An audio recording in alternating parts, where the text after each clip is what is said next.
দুপায়ের পার্থক্যটা একটু দেখুন। এপাশের কি অবস্থা!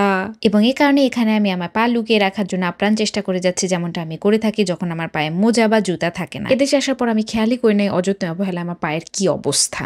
এবং যখন আমি প্রথম নোটিস করেছি আমার এক্সপ্রেশনটা ঠিক এরকমই ছিল। তো আমার মাথায় একটা আইডিয়া আসলো, ১ সপ্তাহের চ্যালেঞ্জ নেয়া, যে ১ সপ্তাহ আমি আমার এক পায়ে শুধুমাত্র লোশন লাগিয়ে দেখব যে কি অবস্থা হয়। এরপর আমি কম্পেয়ার করব আমার আরেক পায়ের সাথে। আপনারা চাইলে আপনাদের কোনো বডি বাটার বা এরকম থিক বডি লোশন ব্যবহার করতে পারেন। আমি ব্যবহার করেছি কুন্ডালের হানি ম্যাকাডেমিয়া বডি লোশন। আমার কাছে হোয়াইট মাস্ক ভার্সনটা ছিল, যেটা অনেকটা বেবি পাউডারের মতন ঘ্রাণ। আমার কাছে ভালো লেগেছে। এটা আরো অনেকগুলো ভার্সন আছে।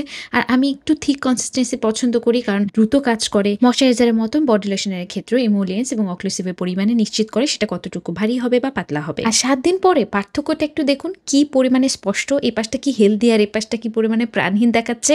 এটা আমার জন্য একটা রিমাইন্ডার ছিল যে হাত পায়ের যত্নেও আমার আরেকটু সচেতন হওয়া উচিত। আর কুন্ডালে যে বডি লোশনটা ব্যবহার করে আমি এতটা এনজয় করেছি, এটা আপনারা পেয়ে যাবেন গ্লো মেকর পেজ এবং ওয়েবসাইটে।